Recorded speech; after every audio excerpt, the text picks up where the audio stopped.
Okey. Okey. Bismillahirrahmanirrahim. Assalamualaikum warahmatullahi wabarakatuh. Assalamualaikum. Baiklah, kita mulakan sesi walkthrough ni. Minta perlindungan daripada Tuhan, semoga Tuhan berikan sebanyak-banyak kebaikan dunia akhirat daripada sesi kita pada hari ini. InsyaAllah. Amin. So, setting untuk pameran ini mesti dimulakan dengan pintu ini by default tertutup sentiasa sepanjang masa. Setting sepanjang masa. Jadi sekiranya ada orang masuk, tutup. Dia buka lah, tapi kita kena sentiasa tutup. Kalau dia nak keluar, kita tutup balik. Jadi active supervision. Dia tak boleh passive. Orang akan tengok pertama sekali lah. Itu. Okey, saya punya tema adalah senadi. Perkataan nadi berasal daripada perkataan Sanskrit. Nadi itu bermaksud, ada beberapa maksud untuk nadi. Pertama, perhubungan. Ataupun dalam bahasa Melayu halusnya, denai. Antara dua titik. Antara atas dengan bawah, dunia dan akhirat, zahir dan batin, jantan dan tino. Segala bentuk pertentangan tu ada nadi di antaranya. Itu nadi. Terkait dengan perkataan nadi itu juga adalah perkataan madya. Yang kita gunakan istilah media itu sebenarnya perkataan media itu asalnya madya. Perantaraan kan? Maksudnya perhubungan atau perantaraan. Dalam bahasa Inggerisnya pathway. Dalam bahasa Melayunya denai. Emerging assistant yang dia membuka. Tak balik tak balik ke depan kan. Jadi tak ada kenapa-kenapa. Yang ini saya panggil peripheral. Pandangan hati. Jadi dari segi psikologinya dia ada betul. Memang saya dah design highlight dia. Yang ini ada program dia sampai lah ke. So bila sesuatu kumpulan itu masuk, berhenti dulu dekat sini. Maybe you duduk kat sini kan. Okey, bagi orang yang use sini kan. So yang ini saya rujuk kepada tadi tu ibu. Ini ibu, bumi, alam lah. Kalau bahasa Inggerisnya Mother Earth. Kalau manusia melihat alam itu sebagai ibu, kita pun akan ke bumi. Betul. Kita tak sedar yang kita akan ke bumi, kita tak ada kesedaran tu. So sekiranya kita melihat alam itu sebagai ibu, mother, alam kita punya elemen utama kita pun tanah kan. Kita akan melihatnya dengan hormat. Sekiranya manusia tidak ada kesenadian dengan alam ni, dia melihat alam ini sebagai satu bahan untuk dieksploitasi. Sifat manusia yang tamak itu akan datang. Apabila alam itu dilihat sebagai aset, sebagai benda, sebagai capital, sebagai modal, maka jadilah alam itu dieksploitasi seperti yang berlaku sekarang. Kesenadian ini penting, dia panggil ekologi spiritual berdasarkan pada kosmologi kita. So subjek utama dia adalah air, tapi dalam konteks ini nadi yang atas, yang berada di atas muka bumi, iaitu sungai. Sekiranya di badan tubuh kita ada dua jenis nadi. Satu adalah saraf, satu lagi salur darah. Okey, kawal oleh apa yang kita pilih untuk fikir. Apa yang kita pilih kita fikir ni yang kita pilih tau. Tak, bukan yang orang kata yang kita pilih. Bergantung kepada apa yang kita pilih untuk rasa. Okey, ada orang nampak sesuatu, dia fikir untuk pilih fikiran dia begini, dan dia memilih rasa dia begini. Untuk orang lain. Betul menala fikiran kita dengan betul, ianya akan mempengaruhi otak, kesihatan otak. Orang sekarang panggil kesihatan mental. Sekiranya kesihatan otak tak betul, saraf itu tak betul. Orang yang mengalami masalah kesihatan mental, saraf dia tak betul. Okey. Perasaan pula. Perasaan memberi kesan kepada jantung. Bila jantung kita rosak, sistem darah kita rosak, tersumbat, tersungai. Apa yang kita buat dengan sungai, kadang-kadang kita pergi campak benda-benda toksik kat situ dan kita sekat perjalanan dia, kita buat binaan dan sebagainya sehingga bumi ni nadinya rosak. Bila nadi bumi rosak, keseluruhan geografi kawasan itu memang tak sihat, memang rosak. Tanam apa pun tak boleh. So itu sebab sungai itu pentinglah. 2017 tu saya berkawan dengan Sungai Sedim tu dan saya belajar dulu. Jadi sebagai seorang pelukis, cara saya berkawan tu saya melukis lah. Saya sketch, saya buat plein air. Kadang-kadang saya ambil gambar, ambil video. About 8 years already saya berkawan dengan Sungai Sedim. Ini antara hasil dengan isteri saya. Isteri saya dia pakar batik. Jadi asas kepada lukisan ini adalah teknik batik. Iaitu isteri saya yang buat. Di sungai ni, aku nak rasa aku pergi sungai kan. So saya lukis batu. Dia detail sebab MCO tak buat apa-apa duduk dalam rumah. Saya belajar render dia panggil, rendering tu. Dia jadi khusyuk, dia jadi hilang diri, kita jadi tenang. Itu saya punya, dia buat dengan jiwa. Saya punya terapi. Jadi dia itu yang jadi detail dan orang kata halus lah kan. So ini gambaran dia gambaran biasa kan, sungai lah. Sungai dia Sedim dia dekat bahagian saya tu dia dah cetek sebab dia dah landai. Pasir bawah dia dengan batu begini kan. Bila saya duduk, saya suka bila tak ada orang lah. Seorang waktu tengah hari, pasir tu bekas dia ada silika. Pasir tu satu lagi air. Perhubungan antara air, pasir dengan arus, dengan angin, dengan matahari, dia mencipta sparks. Spark macam tu lah, spark tu kan. Spark je tu kan. Kilauan tu, spark tu. Spark tu bila saya tengok dan saya pakai Google, saya tengok suasana dalam air di atas dasar tu seperti kita melihat melihat bintang di langit. Dia macam tasbih lah. Jadi terapi untuk saya. Waktu itu saya tak tahu yang saya, waktu tu lah saya tak tahu saya ada kanser. Tapi Tuhan dah bagi print. Saya tak tahu yang saya sakit pun. Maknanya dia dah bagi tahu, aku dah bagi kau satu tempat yang akhirnya kamu akan guna untuk menumbuh diri. Tapi waktu tu kita tak tahu lah. So nampaknya saya layan spark kan. Spark tu ada konti dia dekat skrin. Kat skrin ni ada satu doa, dia panggil doa masuk masjid. Doa masuk masjid ni, perkataan saya yang lain doa cahaya. Sebab ayat ni saya pernah tulis dengan tangan dia sendiri. Doa masuk masjid, doa cahaya. Berikanlah aku cahaya. Okay. So saya relate dengan doa yang ayahanda saya pernah tulis untuk kita hafal untuk masuk masjid. Jadi alam itu sendiri macam kita masuk masjid lah. Kita melakukan riadah itu seperti satu ibadah juga lah yang boleh menyihatkan kita. So background dia itu adalah batu sungai. Batu sungai ni banyaklah signifikasi dia. Dia penanda. Sebenarnya batu sungai ni bergerak, kita je tak perasan. Sebab yang saya nak beri highlight ni sebenarnya sifat air.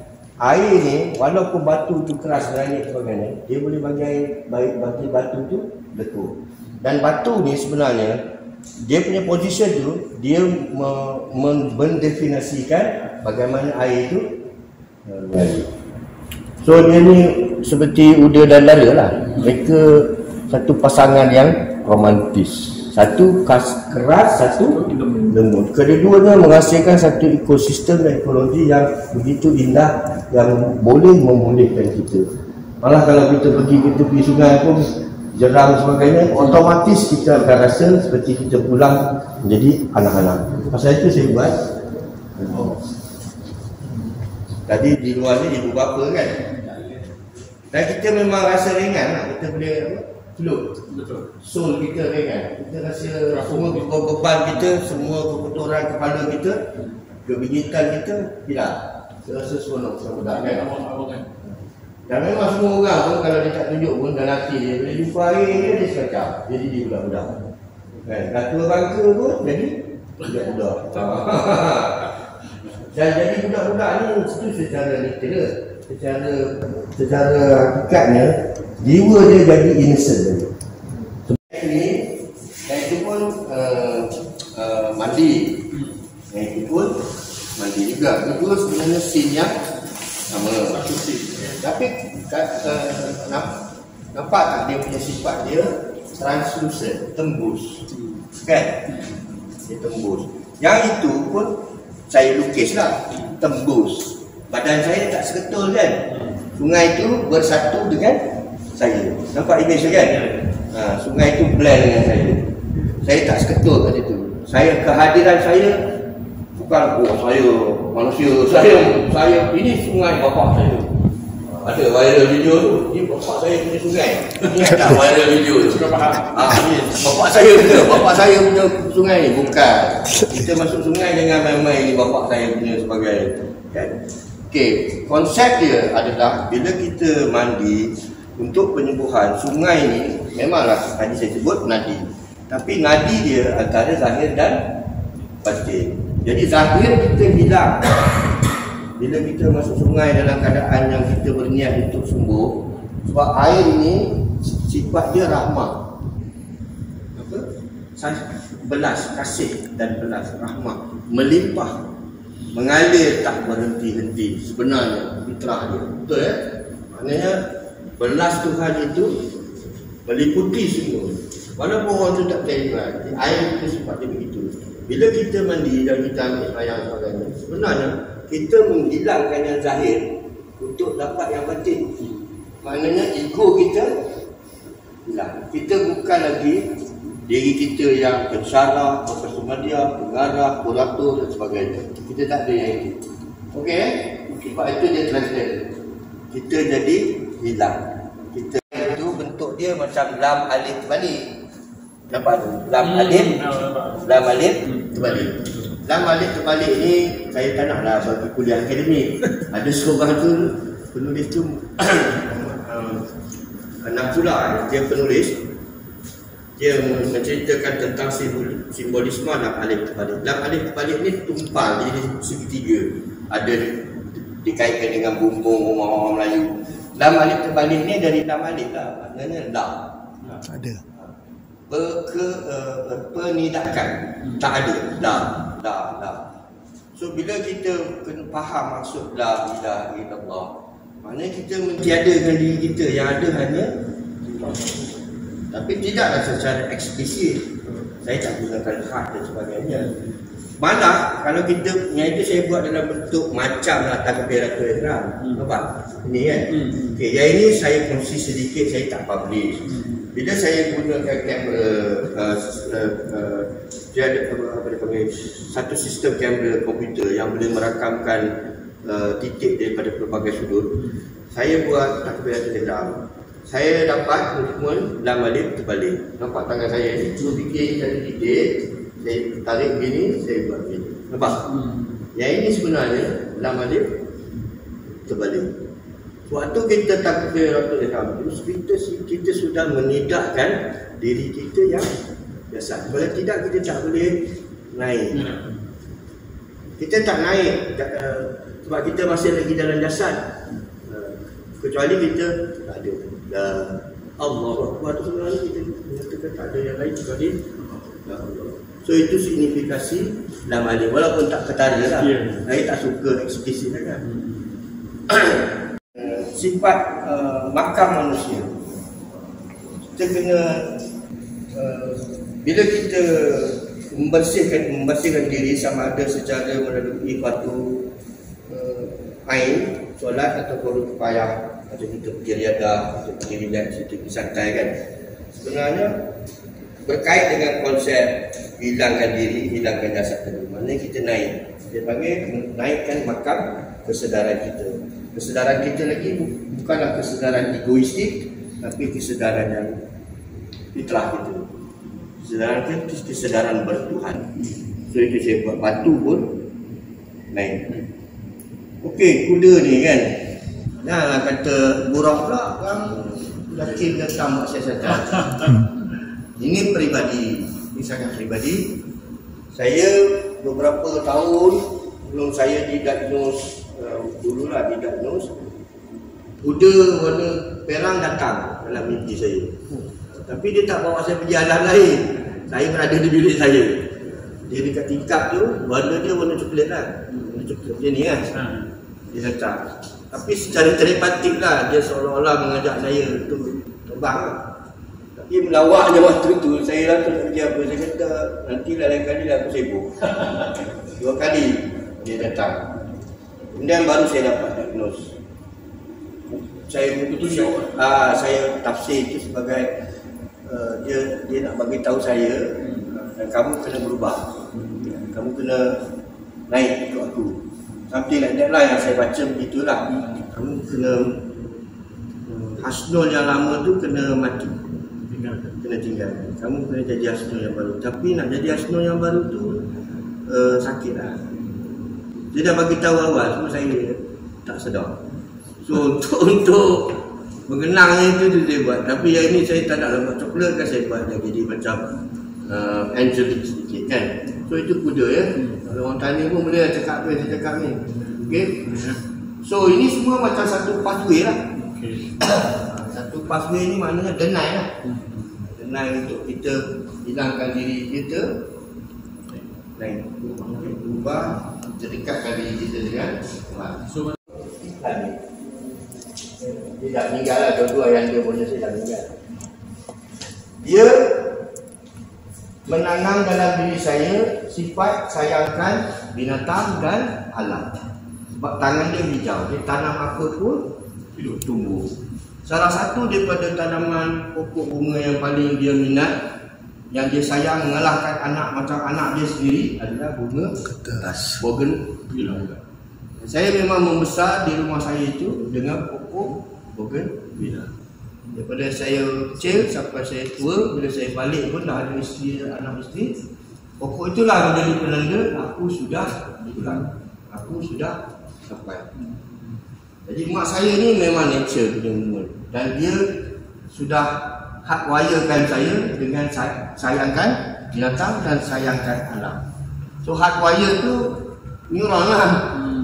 Ini neuron. Dan kalau kita tengok sifat neuron ni, dia macam pokok juga. Dia sebenarnya electrical signal. Yang ini dia panggil dendrit. Dendrit dia tu serupa seperti cabang-cabang pokok. Okey. Dia sifat fitrah dia sama dengan alam yang kita lihat secara zahir.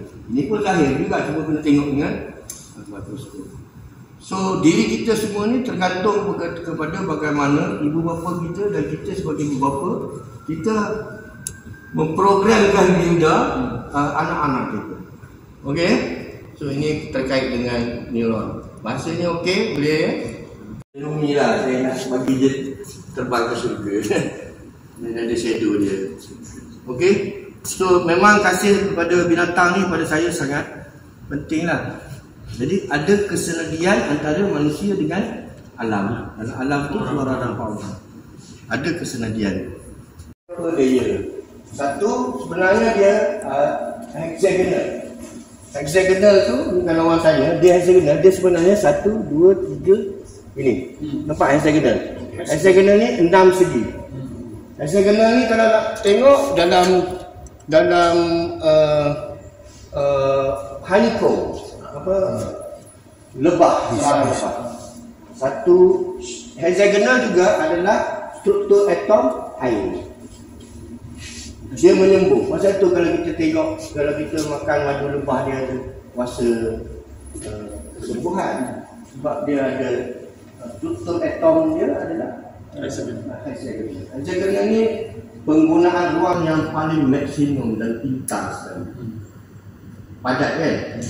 So dia sebalik segala perkara yang kita nampak dalam hidup ni sebagai accidental, random atau kekaretan, ada aturan. Kita je tak dapat.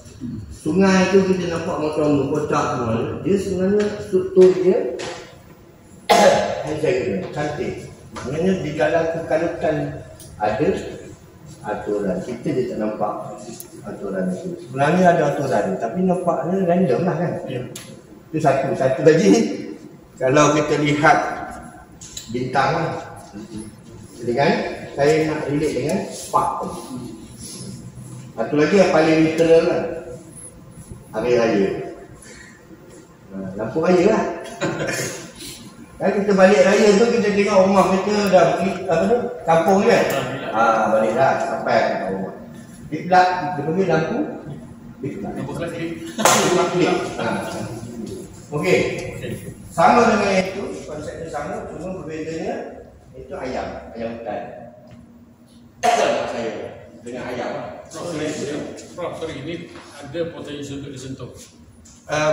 Boleh, tapi yang ini pun boleh pendek je lah, triangle. Ini boleh triangle. Boleh triangle. Yang itu pun triangle, tak boleh duduk, tak boleh duduk. Thank you for reminding me. So ini straight betul ya? So tak boleh cross, kita akan. Okey, yang ini akan ada satu buku salinan berjilid. Tajuk dia Denai Kulit.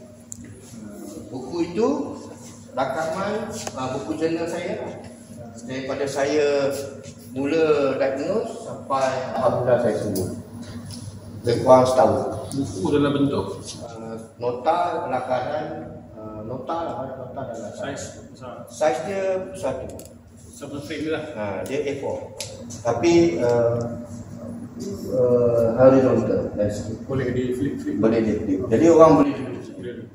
Dan saya buat hal ni sebab ini cara saya belajar dengan bapak saya. Saya berguru, memang ini kepada guru. Ini saya panggil kajian lah, penjaga. Kucing saya dia dah mati kan. Dia dah mati, saya bayangkan dia dah jadi guardian saya lah. Dia protect saya. Memang muka kucing saya tu kalau tengok macam rimau. Itu satulah. Lagi satu tak cerita dengan orang lah. Memang saya punya guardian yang menjaga saya ni rimau putih. So jangan kurang ajar masuk dalam ni. Saya tak boleh jamin. Kalau dia cakap kau, nasib dah. Jangan kutuk-kutuk dan jangan umpat saya. Tengok saja. Kalau kau umpat aku depan ni, walaupun dalam hati, insya-Allah dia tegur. Tapi yang itu tersalah kita tengok orang artis ni dia punya penjaga adalah rimau ni, jadi jangan kutuk-kutuk dia. Macam tu kan. Orang tanya, ini kucing dia dah mati, dia imagine kucing dia jadi penjaga dia kan, penjaga alam tu.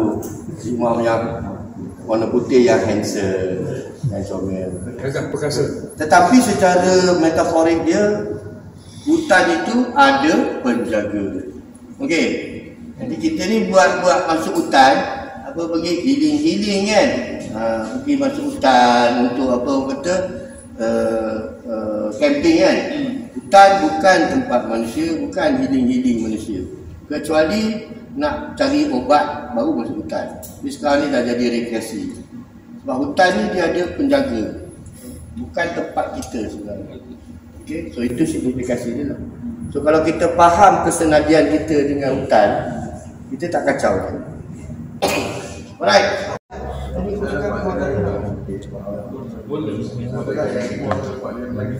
Lagi tu kau pergi sendiri lah. Kalau kau dah pergi bom tempat dia kan, kau pergi tarah hutan dia kan untuk buat musangking. Betul buat budak musangking tu, aku tak tahu lah macam mana dia boleh duduk sampai 40 tahun. Kan, 40 tahun, berapa ekar, sampai sebesar Singapura boleh ditarah hutan tu. Tak nampak selama 40 tahun lawak. Kalau rimau tu punya habitat tu, macam mana muka dia? Cakap. Kalau muka ekspresi dia macam mana? Sama ada dia nak menangis atau dia nak faham, dia pun dah bingung dah dia. Kan? Besar Singapura tu sebelum ni kalau dia nak roaming, kan kalau harimau dia roaming kan, dia meronda kan. Ronda dia pula dia besar 10 kilometernya, bukan dia kecil besar kandang. Tak kali ke antara. Cuma tak tahu buat musa kecil tu gaduh-gaduh sekarang. Okey, dalam suasana sejarah begitu, apa muka dia? Macam mana manusia ni ada blog tu. Kalau dia orang buka handphone punya handphone punya postcard tu, dia orang boleh main. Jadi kalau pada blog kat sini, tak boleh masuk lah. Itu dia can play around juga animation. Dia nak dapatkan leading. Atau perlu kita defense sikit. Tak apa, yang ni tak apa, dia main gitu je lah. Sini kan, dia dapat. I was thinking kalau kita in between ni Prof kita tembak sini tu diciluk. Jangan kacau tu, yang ni aku kasih orang kata. Kau cakap dengan dia, saya rasa okey kot, dia dah buat. Dan kita dah try macam option lah, so this is okay. That's how the story. This is about playing with playing with water. Okay, so that's it. Sama lah, dia satu dengan dua.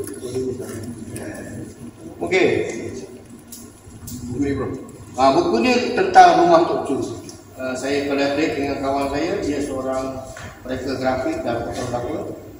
Dan dia merakamkan beberapa momen dan juga beberapa sudut di rumah yang di sini pengalaman di sini.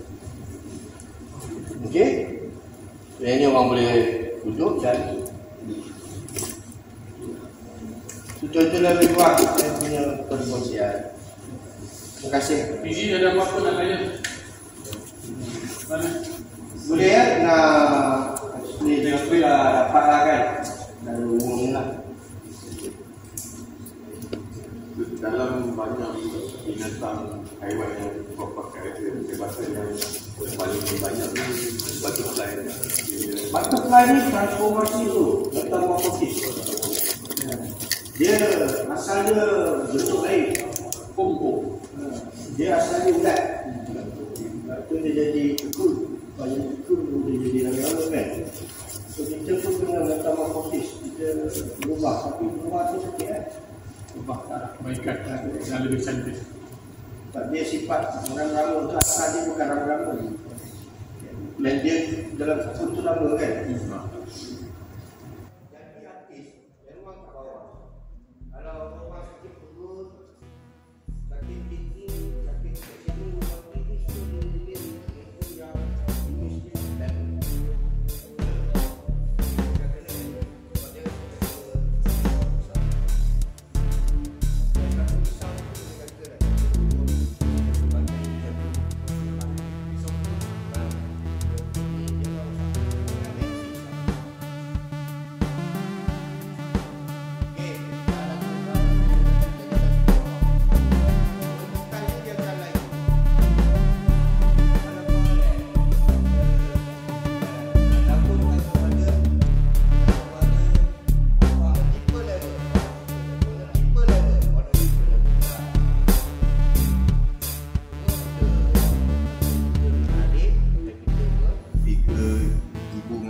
dia ada daripada mula. Bila kita dah masuk dalam ni, dia yang nampak lagi prominent tu 3 ibu tu lah. Tapi yang bapa tu Prof letak dia. Terima kasih banyak. Semoga kita dapat berubah menjadi manusia yang lebih baik. Baca 15.